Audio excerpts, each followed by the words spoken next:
नई पुरानी फिल्म्स में आपका स्वागत है। आज मैं आपको एक ड्रामा, हॉरर, मिस्ट्री और science fiction film the room समझाने वाला हूं। आगे स्पॉइलर हैं, सावधान रहें।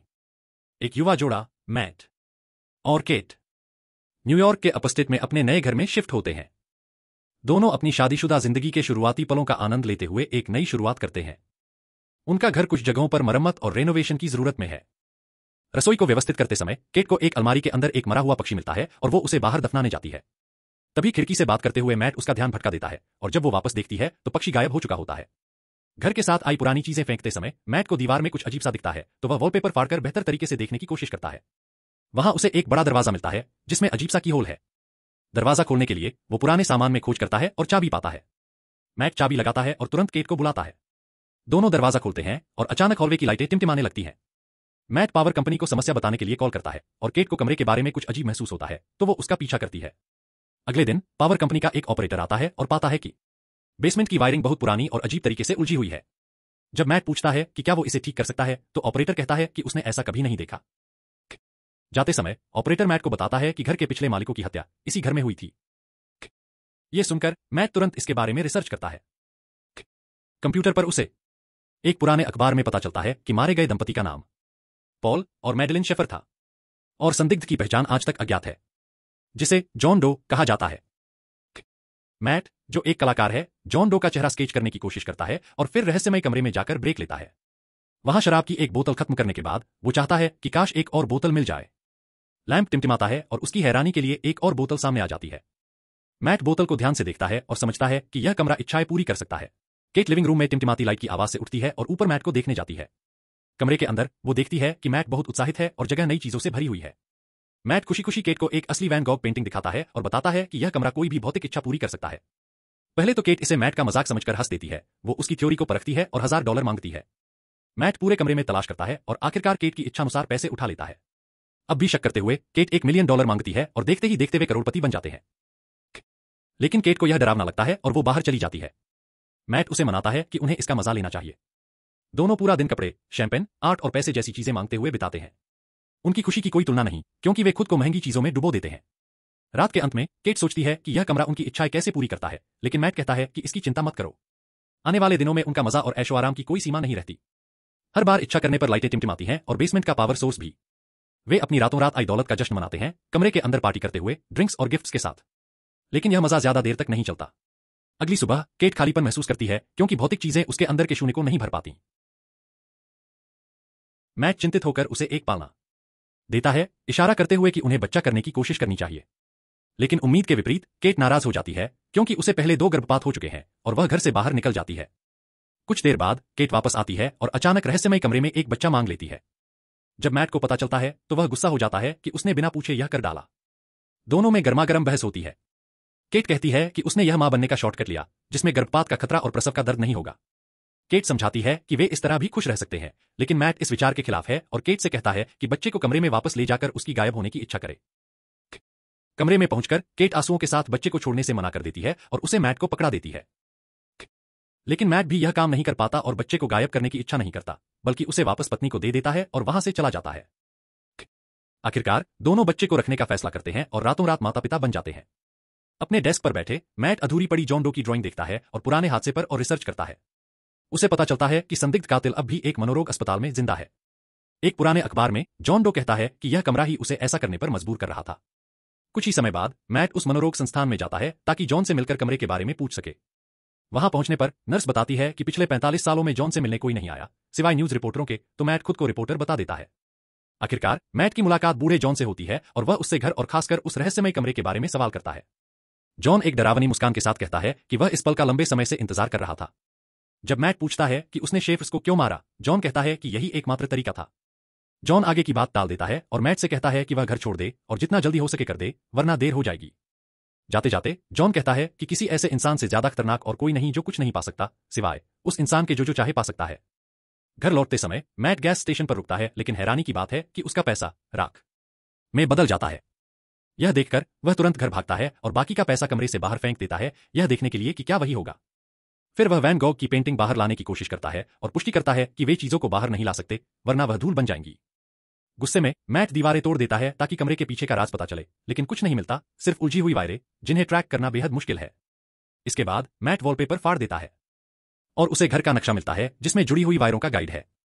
उधर केट बच्चे को बाहर ले जाती है, लेकिन मैट उसे रोकता है और चेतावनी देता है कि यह सुरक्षित नहीं है। वह अपनी पत्नी को असली कारण नहीं बताता कि बच्चे को बाहर क्यों नहीं ले जाना चाहिए। कुछ ही देर बाद बच्चा बुरी तरह से रोने लगता है, मानो उसे दर्द हो रहा हो। यह सुनकर मैट केट और बच्चे की मदद करने को लेकर दुविधा में पड़ जाता है, लेकिन अंततः वह उनकी मदद करने पहुंचता है। घर के अंदर आने पर बच्चा कुछ ही सेकंड में रहस्यमय तरीके से बड़ा होकर एक छोटा लड़का बन जाता है। उस दिन बाद में मैट खुलासा करता है कि यह कमरा दिल की कोई भी इच्छा पूरी कर सकता है, लेकिन शर्त यह है कि चीजों को बाहर नहीं ले जा सकते, वरना वे उम्रदराज होकर धूल बन जाती हैं। केट जवाब देती है कि बच्चा कोई चीज नहीं है और यह मानने से इनकार करती है कि वह अपने बेटे को बाहर नहीं ले जा सकती। वह उस लड़के से जुड़ जाती है और उसे अपना बेटा मानकर उसका नाम शेन रख देती है। अगले कुछ दिनों तक केट शेन को घर पर पढ़ाती है और समझाती है कि वह बाहर नहीं जा सकता क्योंकि वहां खतरनाक कीटाणु है। एक दिन पढ़ाई के दौरान शेन अधीर हो जाता है और गुस्से में तुनक जाता है। अपनी पूरी जिंदगी में शेन ने कभी बाहर की दुनिया नहीं देखी, वह सिर्फ घर की दीवारों के भीतर ही रहा है। कुछ समय बाद केट बाहर से एक पार्सल लेती है और हर बार बाहर जाते हुए दरवाजा लॉक करती है। वह पार्सल मैट को देती है, जिसने एक नया बंदूक मंगवाया था। दुर्भाग्यवश केट इस बार मुख्य दरवाजा लॉक करना भूल जाती है। पियानो बजाने में व्यस्त रहते हुए शेन चुपके से दरवाजे तक पहुंचता है और उसे खोल देता है।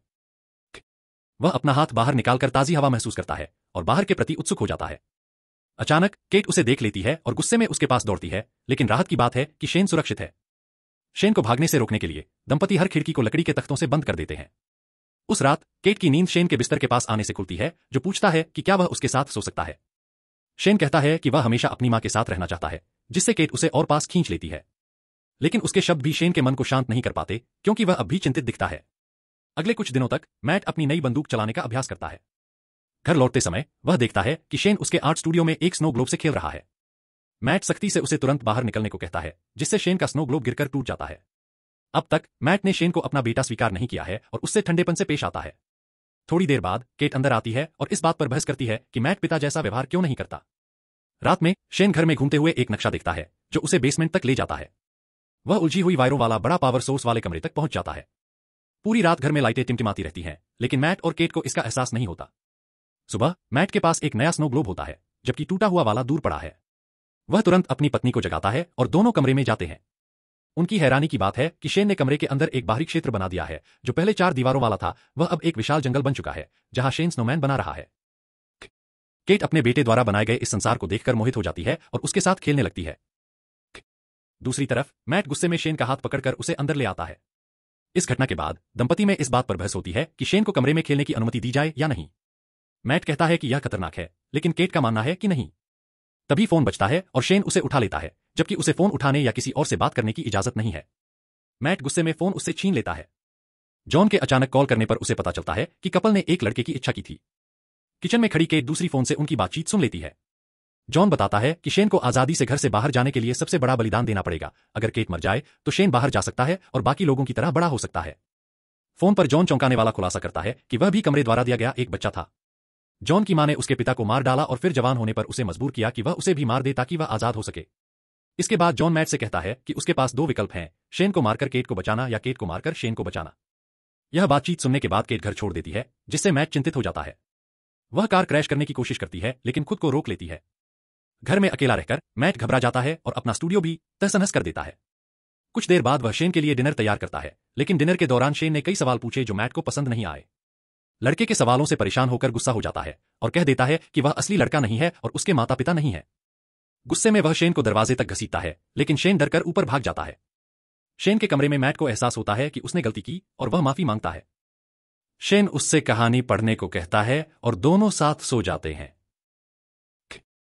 केट लौटकर यह देखती है तो उसे सुकून मिलता है। रात में कपल एक दूसरे के करीब आता है, लेकिन शेन उनके सोने का इंतजार करता है और दरवाजे की चाबी चुरा लेता है। अगले दिन वे पाते हैं कि शेन बाहर गया था और अब वह रातों रात बड़ा हो गया है।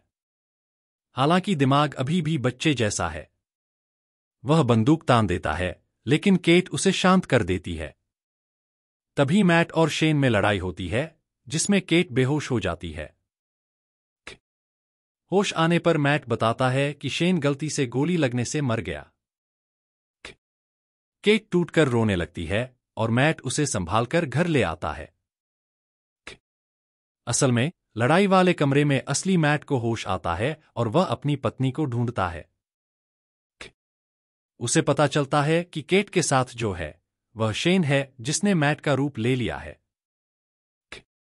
केट को सच्चाई तब समझ आती है जब वह उसे बर्फ खाते हुए देखती है। मैट दीवार तोड़कर और तारों से गुजरकर कमरे तक पहुंचता है जो अब जंगल बन चुका है, और शेन और कैट वहां नहीं थे जहां वे हुआ करते थे। पता चलता है कि शेन ने कमरे से बाहर का इलाका बढ़ाकर घर की नकल बनाई है और केट को वहां ले आया है। मैट वहां पहुंचकर देखता है कि शेन केट पर जबरदस्ती कर रहा है। लड़ाई के दौरान केट दो मैट को देखती है और समझने की कोशिश करती है कि असली कौन है। वह शेन कहकर पुकारती है और गलत वाले को धक्का देती है, जो सीढ़ियों से गिरकर अपने असली रूप में आ जाता है। इस बीच मैट और केट कमरे से बाहर नहीं निकल पाते क्योंकि शेन बार बार इच्छा करके उन्हें अंदर फंसा देता है। कई बार कोशिश करने के बाद भी जब वे बार बार उसी जगह पहुंच जाते हैं। दरवाजे पर शेन मैट को चाकू मारकर मार देता है। इसके बाद शेन को एहसास होता है कि वे असली मैट और केट नहीं बल्कि उनके क्लोन और नकल हैं। मैट और केट तुरंत कमरे के जंगल वाले रास्ते से बाहर निकलने की ओर भागते हैं, जबकि शेन उनका पीछा करता है। असली घर पर शेन मैट पर हमला करता है लेकिन बाहर खींचा चला जाता है। अपनी जान जाने का एहसास होने पर वह वापस दरवाजे की ओर भागता है, लेकिन केट तुरंत उसे बंद कर देती है। शेन मां चिल्लाते हुए देखता है कि वह बूढ़ा हो रहा है, धीरे धीरे चलता है, उसका शरीर सड़कर बिखर जाता है और वह धूल में बदल जाता है। अपनी सारी गलतियों के बावजूद केट उसके लिए रोती है क्योंकि उसने उसके साथ बेटे जैसा समय बिताया था। उस पल के बाद यह जोड़ा एक दूसरे को कसकर थामे रहता है। एक भयावह दिन के बाद 1 महीने बाद वे एक छोटे घर में शांति से रहने लगते हैं, लेकिन यह शांति ज्यादा देर नहीं टिकती। केट अपने प्रेगनेंसी टेस्ट को देखकर डर जाती है जो पॉजिटिव आता है। उसे नहीं पता बच्चा मैट का है या शेन का। जैसे यह काफी नहीं था, लाइट टिमटिमाती है और उसे शक होता है कि शायद वे अब भी उसी कमरे में फंसे हैं। कहानी में मैट और केट पूरी तरह कमरे की दौलत के लालच में अंधे हो चुके थे। इस अजीबोगरीब जादू के साथ वे अपनी इच्छाओं में लापरवाह हो गए और कई बार गर्भपात के बाद एक बच्चा मांग लिया। फिल्म के अंत में नए घर में लाइट का टिमटिमाना इस बात का इशारा हो सकता है कि वे अब भी कमरे में हैं या यह इमारत की कोई खराबी भी हो सकती है।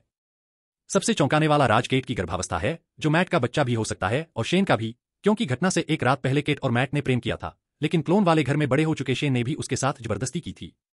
फिल्म का रहस्य सिर्फ इच्छाएं पूरी करने वाले कमरे तक सीमित नहीं, बल्कि केट के अजन्मे बच्चे के पिता की पहचान पर भी है। यदि आपको ये वीडियो पसंद आया हो तो कृपया इसे लाइक करें, चैनल नई पुरानी फिल्म्स को सब्सक्राइब करें और नए वीडियो की जानकारी पाने के लिए बेल आइकन दबाएं।